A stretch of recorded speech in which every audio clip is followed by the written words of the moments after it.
नमस्कार, मी ज्ञानदा कदम. माझं कट्ट्यावरती आपल्या सगळ्यांचं स्वागत.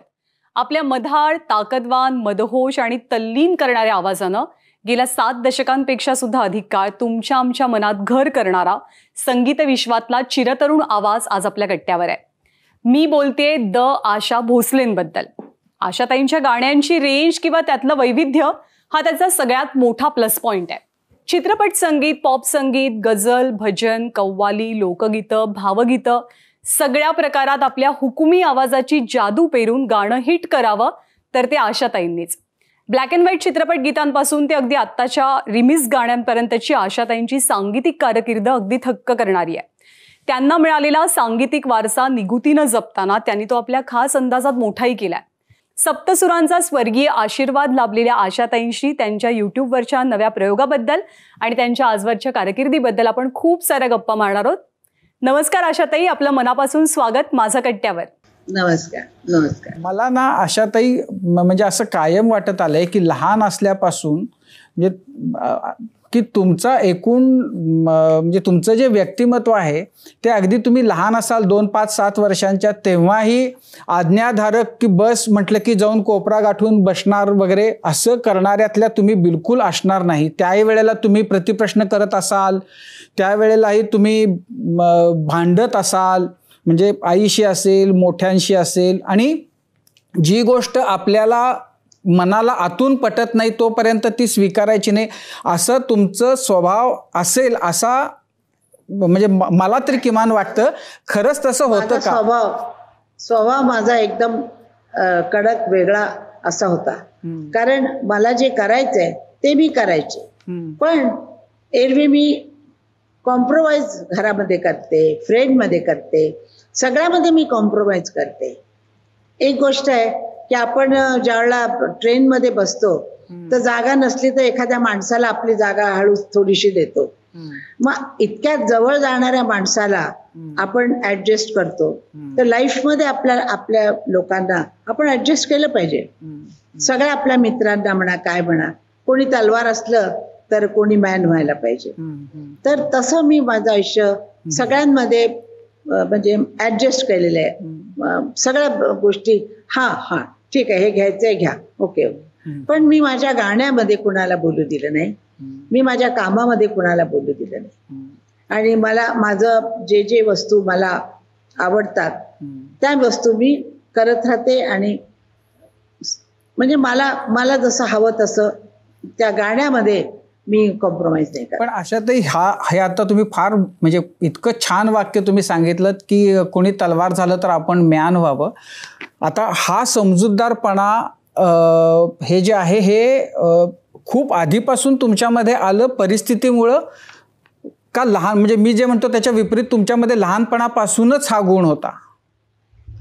लहानपणापासून मी ऍडजस्टमेंट सगळ्यामध्ये करायचे, पण मला जे काय गाण्याच्या बाबतीत मी कुणाचं हे केलं नाही, म्हणजे ऐकलं नाही की तुम्ही काय करा, काय नका गाऊ, अमकं करा, तमकं करा, असं नाही. गाणं माझं जीवन आहे, माझा श्वास आहे, मी गात राहणार. आशाताई, मध्यंतरी गेल्या वर्षी दीनानाथ मंगेशकर पुरस्कार कार्यक्रमामध्ये तुम्ही भाळी चंद्र असे धरीला म्हटलं होतं. मला ते ऐकून आजही अंगावर काटा येतो. इतकं अप्रतिम म्हणजे आजही तुमचा आवाज आहे. तुम्ही म्हणजे काय त्याच्या मागचं रहस्य आहे, काय तुम्ही पथ्य करता, कशाच्या जोरावर तुमचा इतका तो गोडवा आणि त्या आवाजाची सगळी जी धार आहे ती तुम्ही कायम ठेवू शकलेले आहात? काय नाही, रियाज करते मी. रियाज ही सगळ्यात चांगली गोष्ट आहे. आणि खाण्यामध्ये मी कुठल्याही फ्रीजची वस्तू खात नाही, दही खात नाही, आईस्क्रीम खात नाही, आंबट खात नाही, थंड पित नाही. म्हणजे या गोष्टी मी सांभाळते आणि रियाज करते. आशाताई, तुम्ही लोणावळ्यामध्ये आहात, खूप निसर्गरम्य ठिकाणी आहात. निश्चितच पावसाळा आहे तर धुंद करणारं वातावरणही असेल. कोणती अशी गाणी आहेत की जी मनात खूप रुंजी घालतात, सतत आठवतात, गुणगुणाविषयी वाटतात? मी वेगळी वेगळी गाणी गाते. मी माझी गाणी गातच नाही, मी दुसऱ्यांची गाणी गात असते. जसं की असं हे गाणं आहे, आज जाने की जिद ना करो, आज जाने की जिद ना करो. असं गाणं मला म्हणजे आवडतं असं म्हणायला. याला मी एक एक तास गात असते. त्यात वेगळं वेगळं व्हेरिएशन देऊन गात असते. तर अशी गाणी मला आवडतात. आणि अशा तर या तुमच्या एका ओळीनं सुद्धा ना इथं बसलेल्या आमच्या प्रत्येकाच्या अंगावर रोमांच आलेले आहेत. इतका छान आजही तुमचा आवाज आहे. खूप अवघड गाणी तुम्ही खूप लिहिलेली आहेत. त्यातलं ते जीवलगा गाणं, एक गाणं आणि त्याच्यामध्ये 4 राग, एवढ्या कठीण प्रसंग असताना सुद्धा तुम्ही ते खूप छान पद्धतीने गातले. आणि हृदयनाथ मंगेशकरांनी तुमची खूप छान त्याच्यामध्ये जुगलबंदी, म्हणजे त्यांचं संगीत आणि तुमचे स्वर. तर हे कसं जमतं तुम्हाला की एवढे अवघड गाणी खूप छान पद्धतीने तुम्ही ती ऐकवलीत आम्हाला? हो, बाळासाहेबांची गाणी फार अवघड असतात. तरुण आहे रात्र अजूनी, केव्हा तरी पहाटे, मी माझं हरपून बसले ग, ही सगळी अवघड गाणी आहेत त्यांची. नंदलाला एका पिक्चरचं गाणं आहे, तर ते त्यानं वेगळ्या स्टाईलनं केलेलं होतं, नजाकत सलामत सारखं केलं होतं. तर त्यावेळेला मीच ते गाले होते आणि ते कोणी हात लावत नव्हतं त्या गाण्याला. अशी गाणी आली की मला आनंद वाटतो, कारण चॅलेंज असतो आपल्या आवाजाला, आपल्या बुद्धीला, आपल्या हिमतीला चॅलेंज पाहिजे. कधी रे येशील तू, जीवलगा कधी रे, 4 राग मध्ये गायचंय आणि त्याची मिळावट करायची आणि शेवटी तो उंच जायची ताण आहे. आणि एका टेक मध्ये अशी आम्ही ओके केलेली गाणी आहेत. आता सारखं नाहीये की हेडफोन लावला, 2 लाईनी गाल्या, 3 लाईनी गाल्या, असं नाहीये. आणि म्हणून ती गाणी तुम्हाला अजूनही लक्षात आहेत, कारण त्याच्यामध्ये फिलिंग आहे, त्याच्यात मेहनत आहे. आता असं आहे की हृदयनाथ मंगेशकरांची गाणी म्हणजे सगळ्यात कठीण गायसाठी जर कोणाची असतील तर ती त्यांची आहेत, ते सर्वश्रुत आहे. ते अर्थात तुमचा धाकटा भाऊ, पण एरवी म्हणजे त्यांच्या संगीतकार म्हणून ते असताना तुम्ही कधी त्याच्यामध्ये काही हस्तक्षेप, काही सूचना, कुणाला ती ढवळाढवळ वाटू शकेल असं करता केलंय? इतर जे संगीतकार आहेत त्यांच्या बाबतीमध्ये तुमचा अप्रोच काय होता किंवा असायचा? संगीतकार जे सांगेल तसंच गायचं का आपल्या त्याच्यामधल्या काही मध्ये जागा जर भरून काढायच्या असतील तर त्या सूचना द्यायच्या, त्या सांगायच्या, त्या भरून काढायच्या? कशी राहिली तुमची पद्धत? मी लकीर के फकीर नाही. मी लकीरच्या फकीर म्हणजे लकीरीवर चालणारा माणूस जसा असतो तशी मी नाही आहे. तसे काही सिंगर होते आमच्याकडं, तर तसे म्युझिक डायरेक्टर सारखंच गायचे. आणि मी विचारायचे, मैं इसमें कुछ करूँ क्या, मैं इसको करूँ, दूसरा हरकत दूँ क्या, तान दूसरी करूँ क्या, ऐसे बोल बोल के हम लोग अपना गाना सजाते थे. आम्ही आमचं गाणं सजवत होतो. कारण म्युझिक डायरेक्टर स्वतः जे गात असतात ते वेगळं म्हणजे त्यांचा गळा नसेल चालत, पेटीवर दाखवत असतात, तसं आम्हाला गाऊन चाललं नसतं. त्यावेळेला पहिल्यापासून हे मनामध्ये यायचं की व्हेरिएशन करावं. आपण व्हेरिएशन केलं, फिलिंग्स घातले, शब्दाचे अर्थ कळून आपण जर म्हटले तर त्याला हे आहे, म्हणजे अर्थ आहे. कारण आत्मा असतो शब्द, शरीर असतं म्युझिक, आणि त्याला सजवण्यासाठी जे काही श्रृंगार असतात, साड्या असतात, कपडे असतात, ते आम्ही आहोत. आताच्या सिंगरना ती कॉपी करणं सुद्धाही जमणार नाही त्या गाड्यांची, कारण ते आम्ही असं ऐकून गायचं होतं.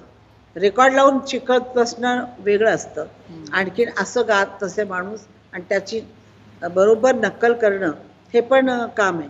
तर सुधीर फडके अतिशय सुंदर गायक पण होते, म्युझिक डायरेक्टर होते आणि कडक होते.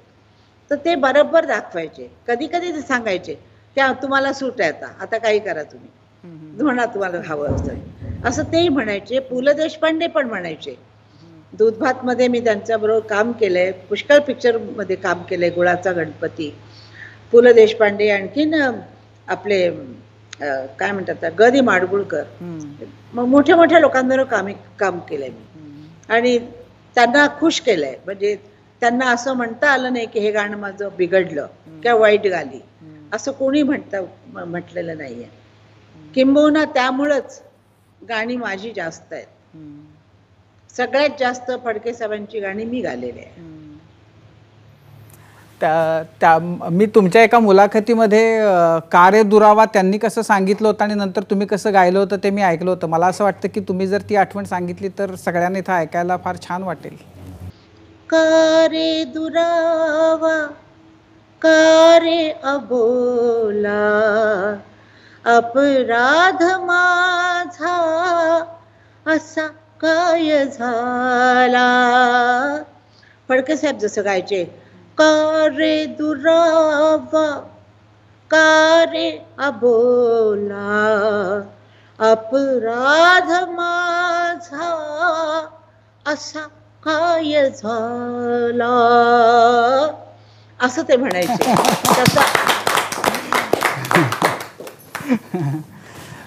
म्हणजे तुमचं ते सगळं रेकॉर्डिंग ना कसं होत असेल ते इतकं आनंददायी कल्पनेतच आम्हाला वाटतं आणि तुम्ही ते सगळं साक्षात अनुभवलेलं आहे. आणखीन त्यावेळेचं मजा होती. म्युझिक डायरेक्टर स्वतः असायचा, म्युझिशियन 50 असायचे आणि त्याच्यामध्ये आम्ही गायचो. आणि ते फार अवघड पण होतं आणि ते 3 मिनिटं 4 मिनिटं उभं राहून एक गाणं गायचं, याच्यामध्ये फार आम्ही टोवर उभे असायचो. अवघड गाणी होती. मी तुमच्याच एका मुलाखतीमध्ये असं ऐकलं होतं की ते एकत्र सगळे संगीतकार आणि गायक असं जेव्हा ते रेकॉर्ड करावं लागायचं तर कुठल्या तरी एका प्रसंगामध्ये मध्ये फ्लूटचा आवाज होता, तर गाता गाता मग तुम्ही खाली बसलात, फ्लूटवाला पुढे आला, त्यानं पुण्यामध्ये होतं. पुण्यामध्ये नवयुग स्टुडिओमध्ये ते गाणं केलं होतं. दत्ता धर्माधिकारींचा बाळा जोजोरे पिक्चर आणि उषा किरणचं पहिलं पिक्चर. आणि मी त्यावेळेला तिथं होते आणि गात होते. एक ट्रॅक होता, एकच माईक होता आणि त्याच्यावर सगळे म्युझिशियन आणि सिंगर ते घेतले. आणि त्यावेळेला फ्लूटचा पीस आला की मी वाकायचे, डक करायचे.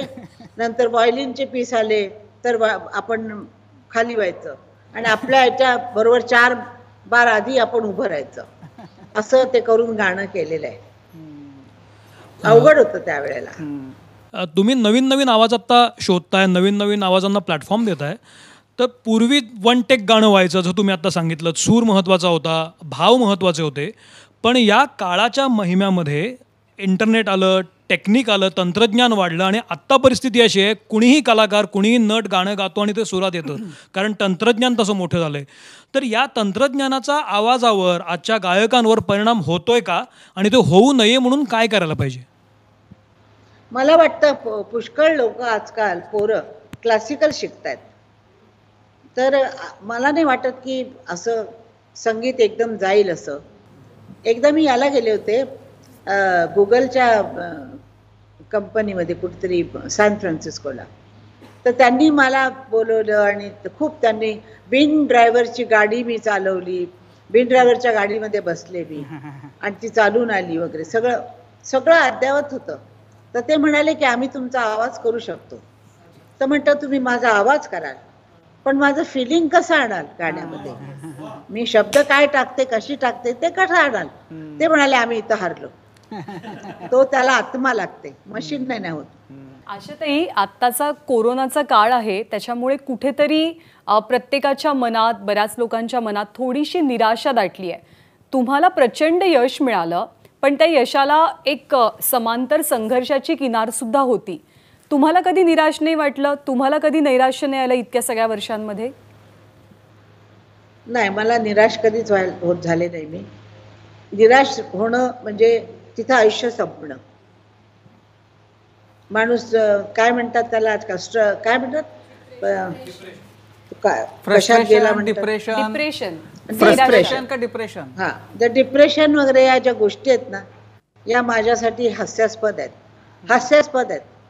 डिप्रेशन का घ्यायचं, कशाला घ्यायचं? नाव नाही म्हणून. हां, पैसा नसेल जवळ तर ते डिप्रेशन वेगळं असतं. पण नाव कमी झालं किंवा आपला चेहरा बिघडला किंवा आपण म्हातारे दिसा, हे काय डिप्रेशन घेण्याच्या वस्तू आहेत? सूर्य येतो आणि जातो, परत येतो आणि परत जातो. आपण जाणार आणि परत येणार. मला एकदम हे आहे की मी आशा भोसले म्हणून परत येणार, सगळं असंच असणार. मला आशावादी आहे मी. मला भीती नाही वाटत कसली. तुमच्यामुळे आम्ही सगळे आशावादीच होणार आहे आता. आता या करोनामध्ये, करोना बाहेर आहे जरूर, पण जे लोक घरात राहतात, आता तुम्हाला सांगू, माझा मुलगा किती वर्ष म्हणजे बाहेरचं काम करतोय. त्याची रेस्टॉरंट आहेत, 20 रेस्टॉरंट आहेत फॉरेनला. तो बाहेर असतो, गल्फमध्ये असतो, कधी लंडनला असतो. माझी सुनीचं दुकान आहे, ती मुलं शाळेमध्ये होती जिनेवाला 4 वर्ष. तर माझी नातवंड पण नव्हती, मी एकटी होते, पण मी त्याच सुखामध्ये होते की ते आहेत ते म्हणून. तो तिकडे काम करतोय, खुश व्हायला पाहिजे. अरे काय आज केलं तुम्ही, काय काय करायचंय सांगा मला. त्यानं सांगितलं की हे आज करायचं, की मी 10 मिनिटात तयार होते आणि पटपट आपल्या कामाला लागते. ही जी तऱ्हा आहे ना, की आपलं काम करत राहायचं आणि निराश व्हायचं नाही. हेही दिवस जातील. मनात म्हणायचं हे दिवस आलेत, हे दिवस जाणार. हा करोना जाणार नाही, ह्याच्या बरोबर आपण भांडत राहणार.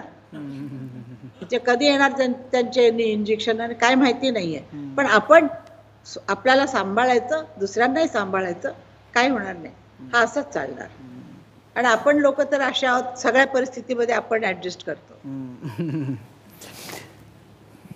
आशाताई, मला असं विचारायचं होतं की रफी, लता, किशोर, आशा ही जी एक चौकोन होता त्याने 3-4 दशका का होईना पण चित्रपटसृष्टीवर राज्य केलं होतं. पण आत्ताचा काळ असा आहे की 6 महिन्यांनंतर पडद्यामागचा आवाज बदलत असतो. तर लता, किशोर, आशा, रफी हे घडवणं आम्ही विसरलो आहे का? तेवढा वेळ नाही आहे का शिकणाऱ्याकडे आणि शिकवणाऱ्यांकडे सुद्धा?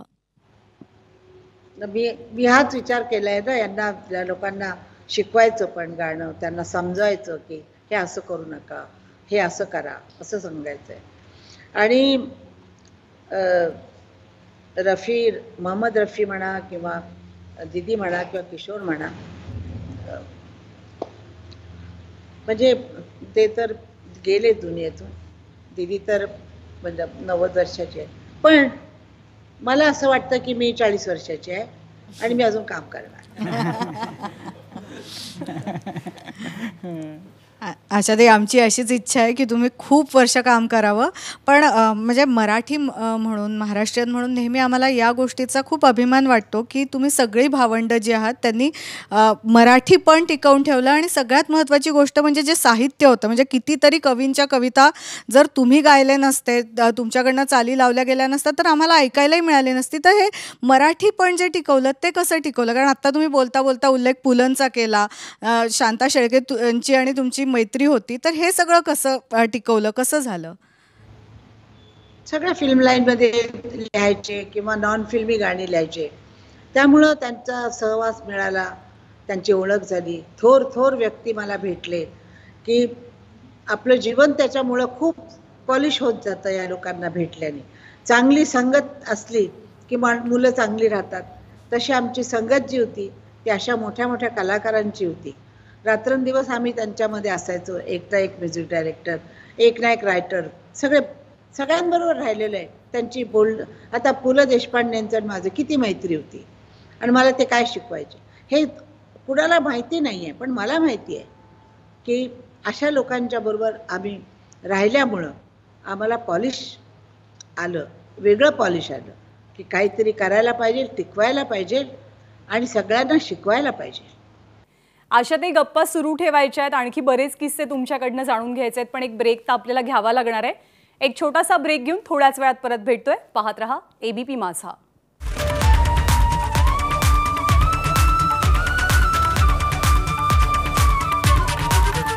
ब्रेक नंतर माझा कट्ट्यावरती आपल्या सगळ्यांचं पुन्हा एकदा स्वागत. आशा भोसले आज आपल्या कट्ट्यावरती आहेत आणि आपण त्यांच्याशी गप्पा मारतोय. आशाताई, खरं तर मोठ्या वडाच्या झाडाखाली छोटी झाडं वाढत नाहीत असं म्हणतात, पण मंगेशकरांच्या घरामध्ये सगळीच वडाची झाडं आहेत. इतकी उत्तुंग आहेत, इतकी वेगळी स्वतःचं वेगळेपण जपणारी आहेत, इतकी ताकदवान आहेत आणि प्रत्येकाने आपलं नाव मोठं केलं आहे, महाराष्ट्राचं नाव मोठं केलं आहे.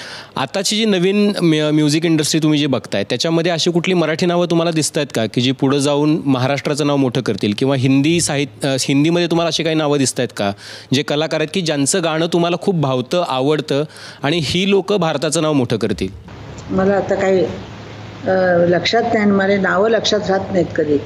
माझी विसरण्याची सवय आहे ती जरा नावं लक्षात राहत नाहीत. इतके लोक भेटतात की ते नावं सांगतात आणि मी तेव्हाच म्हणजे निघून जातात डोक्यातून.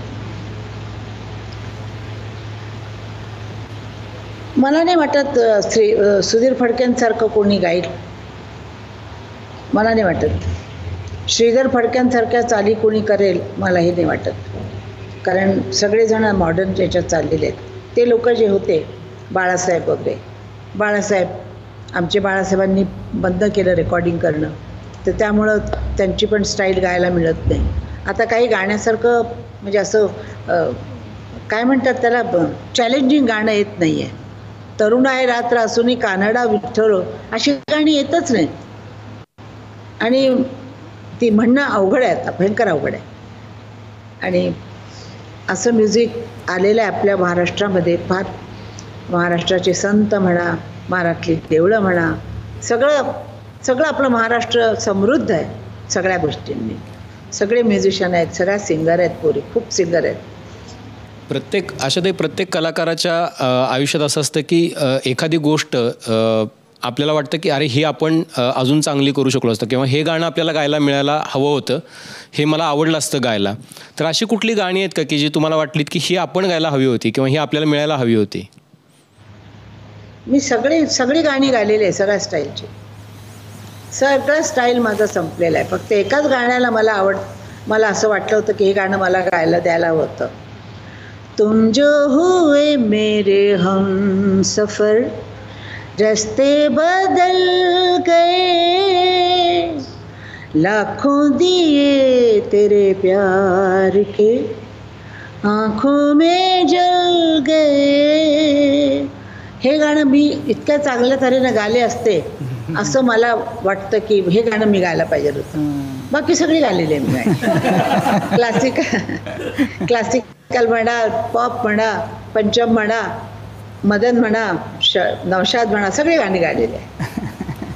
आशाताई, तुमच्या गाण्यांची ती व्हरायटी खूप अफलातून आहे आणि तुम्ही एखादं गाणं जेव्हा गाता तेव्हा ते ऐकताना आम्ही फील करतो. म्हणजे तुमच्या आवाजातलं कानडाओ विठ्ठलू ऐकताना म्हणजे विठ्ठलाच्या गाभाऱ्यात उभं असल्याचा भास होतो त्या व्यक्तीला, जी व्यक्ती ते गाणं ऐकतेय. कदाचित ते सांगणं खूप कठीण असेल, पण तुम्ही गाणं गाताना काही त्या गाभाऱ्यात नसता किंवा त्या परिस्थितीत नसता. तो भाव कसा आणता, तो भाव कसा ओतता गाण्यांमध्ये? ही काही जरुरी नाही गाण्यासाठी की डान्स करायला पाहिजे. आता हेलनची गाणी आहेत, मी त्याच्यावर का डान्स करते का?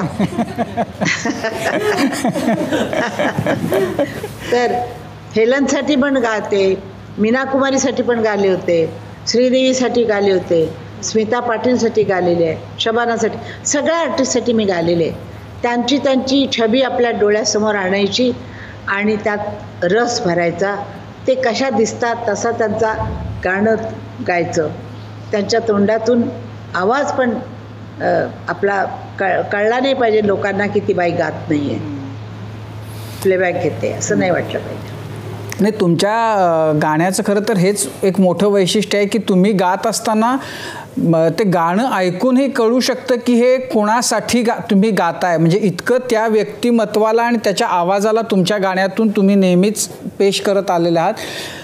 हे कसं साधलं तुम्हाला? लहानपणी तुम्हाला नकला वगैरे करायची म्हणजे दीदींना जशी सवय आहे तशीच तुमच्यामध्ये होती, त्यामुळं त्यातनं या गोष्टी सहज झाल्या, सोप्या झाल्या? तुम्ही काय बोलता आहात, मला काही समजत नाही. हे अशा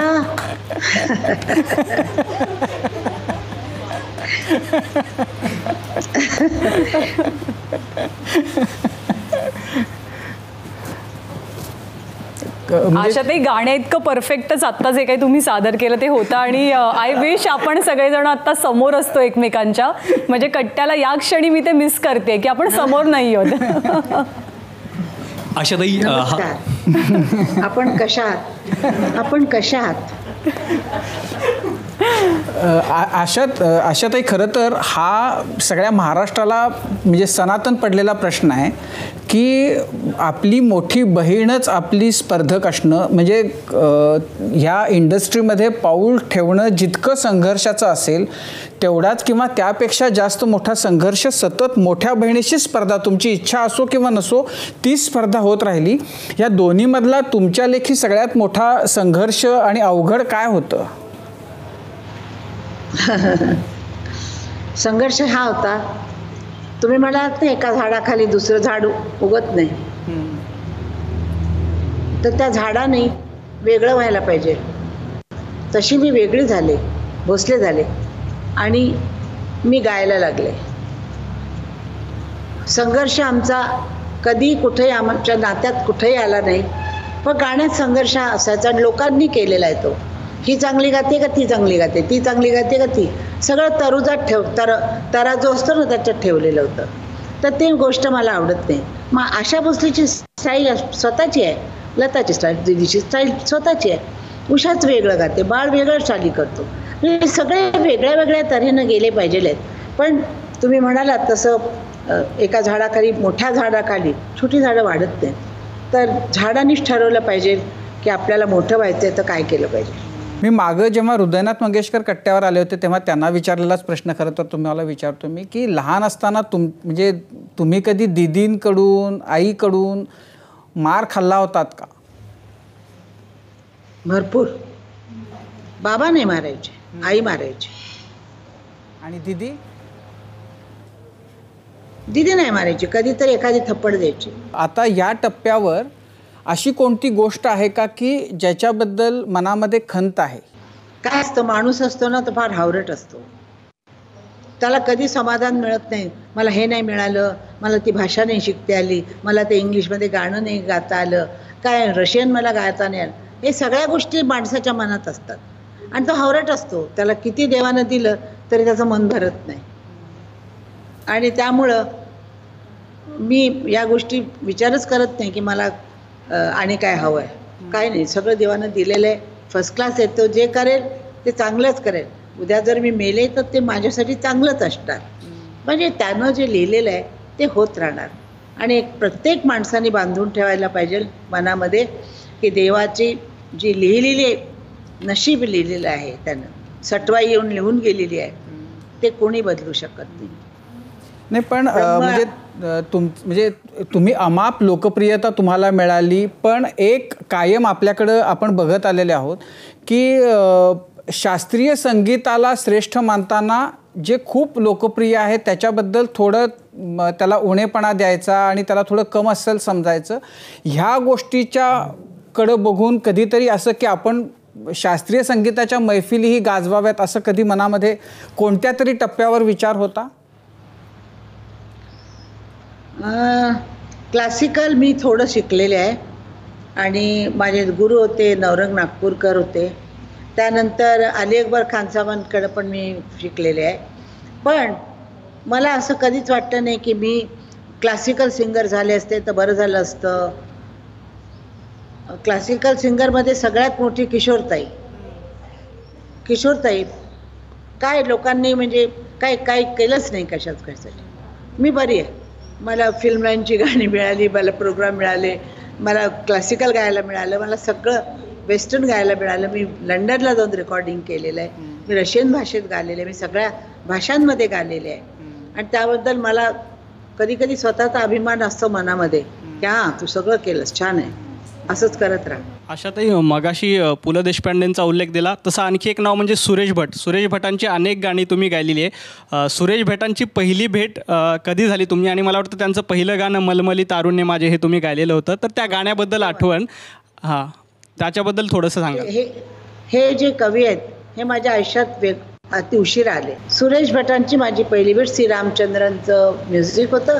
मलमली तारुण्य माझे तू पहाटे पांघरावे. त्यांच्या कविता ज्या आहेत त्या मला निसर्गाकडे बघितलं की त्यांच्या कविता आठवतात. आणि कधी बोटीमध्ये बसले तर चांदणं जर असलं तर मला त्यांचं आकाश तारकांचे उचलून रात गेली हे आठवतं प्रत्येक वेळेला. तर असे कवी होणं मुश्किल आहे. असे कवी स्वतःला फेकून द्यायचे त्या ह्याच्यामध्ये. तसे वेगळं आहे ते. खास आणि करून आतापर्यंत मला मोघे पण गेले, पण त्यांची पण कविता छान होते. बघूया आता काय होतंय ते. खास करून त्यांचं जेव्हा तरुण आहे रात्र अजूनही तुम्ही गायलं तेव्हा असं झालं की हे गाणं खूप चावट आहे, थोडं अश्लीलतेकडे झुकणार आहे. त्यावेळेला तुम्ही हे सुरेश भटांना विचारलं होतं, तेव्हा त्यांनी खूप छान उत्तर दिलं. मला वाटतं तुम्हाला आठवत असेल तर तुम्ही ते सांगायला हवं. म्हणजे त्यांनी मला सांगितलं कि हे मार्फत का गाना है, मार्फत वो उर्दू पढ़े हुए थे तो ये मार्फत का गाना है. भगवान के साथ वो कह रही है लड़की की अजून तरुण रात्र अजून आहे, राजसानी जलाचं कार्य, हे ती भगवानला बोलते असं त्यांनी सांगितलं. पण मी असं म्हटलं नाही, तुम्हीच आवडत. शांताबाईंनी म्हणजे शांता शेळकेंनी तुम्हाला एकदा विचारलं होतं की खरं तर तुम्ही एवढ्या सुंदर दिसता, म्हणजे तुमचा आवाज जसा चिरतरुण आहे तसं दिसायला तुम्ही खूप सुंदर देखणे आहात, तर तुम्ही अभिनेत्या का झाल्या नाहीत? तर हा कधी तुम्हाला पाठीमागे वळून बघताना कधी असं वाटलं की खरंच अभिनय पण करायला पाहिजे होता? नाही नाही नाही नाही नाही. मी सकाळी उठून आरशात माझं तोंड बघते, माझा रंग बघते, माझं शरीर पण बघते आणि मी विचार करते नाही झालं तेच बरं आहे. मला विचारलं पण होतं कोणीतरी की गाणारी हिरोईन होईल म्हणून. म्हटलं नाही नाही, मला नाही करायचं ते का, माझं गाणं निघून जाईल. आणि आणखी एक मगाशी तुम्ही लता दीदींबद्दल बोललात. लता दीदींकडे जेव्हा तुम्ही पहिला, मला वाटतं रेशमाच्या रेघांनी लाल काळ्या धाग्यांनी ही जी लावणी आहे, ती लावणी जेव्हा हृदयनाथ मंगेशकर पहिल्यांदा तुमच्याकडे घेऊन आले होते तेव्हा नेमका काय किस्सा झाला होता? दीदीने तुम्हाला ते कसं ऐकून दाखवलं होतं रेशमाच्या रेघांनी ही लावणी? मला तिनं बोलवलं तिच्या बेडरूममध्ये. आमचे 2 फ्लॅटमध्ये 2-3 फ्लॅटमध्ये माझा आणि तिचा दरवाजा समोरच आहे एकदम, म्हणजे मध्ये 2 हॉल आहेत पण तिचा दरवाजा दिसतो. तर तिथून बोलवणं आलं की आम्ही विचार करतो आता काय काय आम्हाला ऐकायला मिळणार आहे. आणि मग तिनं बोलवलं, आम्ही गेले. ती पेटीसमोर बसली होती, पण पेटी वाजवत नव्हती. पेटी आम्हाला कोणालाही वाजवता येत नाही, कारण वडिलांनी सांगितलं होतं तंबोऱ्यावर गात जा, पेटीवर नाही. तर त्यामुळं बाळनी पेटी घेतली आणि दीदीनं गाली. रेशमाच्या रेघांनी लाल काळ्या धाग्यांनी कर्नाटकी कशीदा मी काढीला, हात नका लावू. म्हटलं हे काय तू भजन गातेस का लावणी गाते? तर तिनं माझ्याकडे रागात बघितलं. कर मेली तू चावटपडा, तिचं तुला हवा तो कर. आणि मग मी ते गाणं गाले. रेशमाच्या रेखांनी लाल काळ्या धाग्यांनी कर्नाटकी कशीदा मी काढीला, हात नका लावू माझ्या साडीला. बस बस. आणखी एक आणि तुमचा जो कट्टा आहे तो फार पॉप्युलर आहे. मला कोणतरी सांगितलं होतं की तुम्ही या म्हणून आमच्या ह्याच्यामध्ये बसायला या, बघा तुम्ही. पण मी टी व्हीवर बघते, मी येऊ शकले नाही आहे. आणि तुमचा कट्टा असाच जोरात खूप कट्टे व्हावे असं मला वाटतंय. आमच्या कोल्हापूरला कुठचा तरी कट्टा आहे दुधाचा, काय कट्टाच त्याला म्हणतात, आणि फार पॉप्युलर आहे ती जागा. तसं तुमचा शो पण पॉप्युलर आहे फार. त्याला अपूर्णता होती जोपर्यंत तुम्ही त्यात सहभागी होत नाही. मला असं वाटतं की म्हणजे या तुमच्या उपक्रमाच्या निमित्तानं तुम्ही कट्ट्यामध्ये सहभागी होतात, त्यामुळे आमच्या कट्ट्याची उंची आणखीन जरा वाढायला मदत झाली असं मी म्हणेन, किंवा मदतच होणार आहे.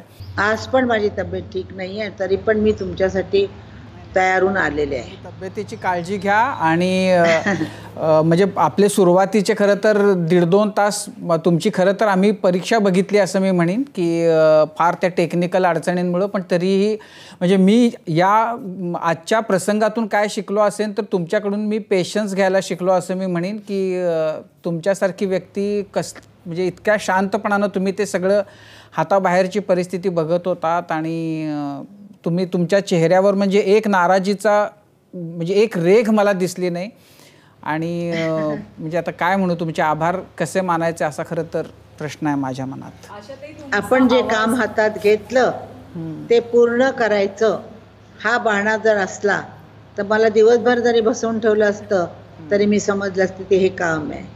या कामामध्ये कधी अडचणी येतात, कधी काही होतं, तर ते जाऊ द्या. तुम्ही पण विसरून जा आणि मी पण विसरून जाते. आता मला जाऊ द्या. तुमचा आवाज, तुमचं बोलणं, तुमचा चेहरा सगळं काही आम्हाला प्रेरणा देणारं आहे, ऊर्जा देणारं आहे. तुम्ही खरंच ग्रेट आहात. आमच्या सगळ्यांचं अगदी मनापासून प्रेम आहे तुमच्यावर. अशाच हसतमुख रहा, एव्हरग्रीन रहा, या शुभेच्छा आम्ही देतो शेवटी. आणि थँक्यू सो मच, आज तुम्ही वेळ दिलात आणि खूप गप्पा मारल्यात त्याबद्दल. नमस्कार. नमस्कार. असेच परत भेटा. नक्की. आणि यानंतर माझा कट्ट्यावरती आता आपण इथेच थांबतोय. ताज्या बातम्यांसाठी पाहत रहा ABP माझा.